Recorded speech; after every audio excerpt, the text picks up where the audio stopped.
Hey guys, this is Pratik and you're watching Technocrat. When you look at the specifications or details of digital audio, then you often listen to terms like mono audio, stereo audio, 5.1 channel surround sound, 7.1 channel surround sound, and you also look at terms like Dolby Digital, DTS, Aura 3D, and also IMAX digital sound in places like your home theater systems or in theaters. These are all terms related to audio channels. So what is an audio channel? How does it improve the quality of sound and enhance our listening experience? Let's try to understand audio channels in this video. People purchase home theater systems but they don't position all their speakers in the correct place, so they don't often get the most of their home theater systems. So let's also try to understand why it's very important to position the speakers in the right place. Let's start off with a very silly but a very basic question. Why has God given us 2 ears and 2 eyes? Have you ever wondered, when you close your eyes and there is someone talking around you, then you will be accurately able to tell in which direction he is talking from and where he is located. This is because when he talks or there is any other source of sound at that point, the sound from there travels to your one ear at one phase and it travels with a slight phase difference to your second ear. So your brain matches this phase difference and is able to tell in which direction is that source of sound located in your perspective. And also when you understand how much volume of sound that particular thing is able to produce, then you'll also be able to tell at what distance it is located from you. So this is the purpose why humans or all the animals have 2 ears. This is the same case with why we have 2 eyes. Your left eye is able to see this world with a different perspective and your right eye sees the same thing with an offset. It is the distance between your left and right eyes. So you see the same thing, but there is a disparity in between how the both eyes see that. So you are able to say at what distance that particular object is. So you have a 3D sense of this world. Let's explore this 3D in altogether a different video. Stereo audio was first experimentally introduced in the year 1930, but Dolby Laboratories came up with Dolby Stereo in the year 1975 and commercialized it. By then, most of the audio systems in theaters were upgraded to Dolby Stereo, and by the year 1987, Dolby Surround Sound was also introduced. This was a home audio system, so you could purchase VCRs which were popular back then and you could enjoy this surround sound in your home. Stereo sound has become so common and so commonplace that you don't even notice that there was some other technology called mono audio, which is a single channel of audio. This is the image of the waveform of digital data which has 2 channels that has recorded a car that is passing by you. So as you can see, there is a small phase difference which makes your mind perceive that the car is passing by. Now let's look at the various channel configurations or nomenclatures of how these audio channels are mapped to the speakers. Mono audio has only 1 channel, whereas stereo audio has 2 channels. So it is represented as 2. When you see something called 2.1, it means that there are 2 channels of audio and there is 1 channel for woofer or subwoofer. 2.1 channel configuration shouldn't be misunderstood with 3.0 because it means that there are 3 channels, that is 1 in the left, 1 in the right and 1 in the center. These left and right speakers give you a sense of direction, whereas the middle speaker is mostly used for the dialogues or for the vocals in the music. Now let's look at the 5.1 channel configuration. This is undoubtedly the most popular configuration. This has 2 audio channels or 2 speakers placed in the left and right, and there are 2 rear speakers, and there is a speaker in the middle, and there is a woofer whose position is not definite but it's placed just below the center speaker. 7.1 audio channel configuration is a bit more advanced than 5.1 channel configuration and it just includes 2 more speakers. These speakers can be mounted on the roofs, or there can be 2 speakers on the bars or the left and right speakers of the 5.1 channel configuration, and these speakers are top fire. It means that the speakers point towards the roof and the sound gets reflected. We can also find even higher channel configurations like 11.1, which has 11 speakers and 1 woofer, and there is also the most advanced Aura 3D, which has something around 22 speakers and 2 woofers. This is used in very limited theaters.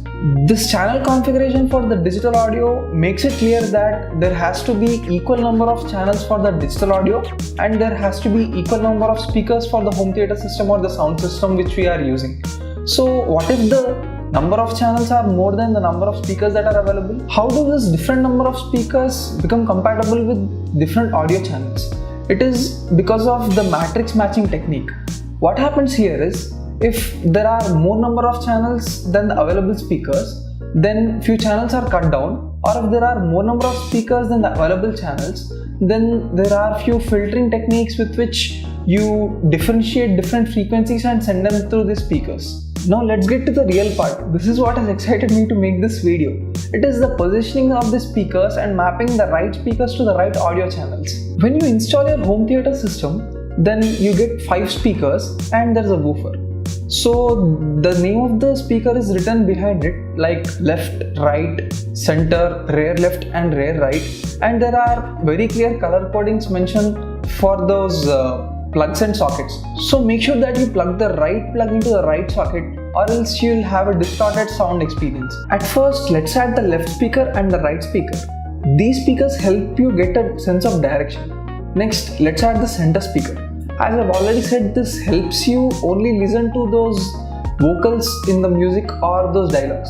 If you try to step closer to this center speaker and listen what you're getting out of it, you'll not get any music or any sound effects. What you'll be able to hear is only those dialogues. Now let's add the woofer right under the center speaker. This woofer is very good at giving you the low frequency effect. So it's good at producing those very low frequency bassy notes which you'd like to feel on EDMs. Next, let's add the rear right and the rear left speakers, which give you a very immersive experience. On a whole, all these speakers give you a 360-degree surround sound experience, and they envelop the viewer in a sound field. In short, this experience can't be described in words, it only has to be experienced. To be more precise about the positioning of the speakers, the left speaker and the right speaker has to be placed at an angle of 60 degrees, or you can say that the left speaker should be left of 30 degrees to your line of sight, and the right speaker has to be right of 30 degrees to your line of sight. And the rear left and the rear right speakers can be placed somewhere around 90 degrees to 135 degrees, or 120 degrees would be ideal. When you place these speakers in such a precise manner, then it creates a sweet spot in which you have to sit to get the most out of the speakers. If such a sound system is installed in your home, you can enjoy it alone. But what if such a sound system is installed in a theater? There are hundreds of people who want the optimal experience. So there is only a small minority of people who will be able to get the optimal sound experience who are seated in the center of the auditorium. But when compared to the IMAX sound system, the IMAX sound engineers have seen that all the viewers get the optimal sound experience. In fact, there are microphones under the seat of each and every audience which records how sound is being captured, and it dynamically adjusts the sound. So this forms a feedback loop and ensures that each and every viewer gets the right audio experience. We have seen how to position all the 5 speakers and one woofer in the 5.1 channel configuration, but are all the speakers same? The simple answer is no. Because the size of the speaker, the design of the speaker and the construction of the speaker is dependent on which frequency it is ought to produce the best. You must be noticing that the woofers are normally large in size because they can produce very low frequency notes which have a very high wavelength, and the tweeters which produce a very high frequency sounds and have a very low wavelength, so the speakers are very small. Even though there is one dedicated woofer in the 5.1 channel surround system, there are small subwoofers integrated into all the 5 speakers so that you get the most low frequency effect. This low frequency effect is also called as LFE. Sometimes when there is no subwoofer integrated into the separate speakers, then irrespective of the channel, all the low frequency components are sent to the woofer so that the woofer is optimally used. We have discussed about the channel configurations, but what about Dolby Digital and DTS? Dolby Digital is an encoding system that was introduced by Dolby Laboratories to encode the surround sound channels, and DTS was another encoding system introduced by DTS Inc. It was also previously known as Digital Theatre System. The surround sound system shouldn't be confused with binaural audio. The circumstances in which binaural audio is recorded is very different as compared to the surround sound system. In a binaural audio, there are microphones placed in a human head, and this head is made of material which has the same absorption coefficient as the skin and tissues of humans. So there are separate headphones that are placed on this human head, and the microphone records this audio.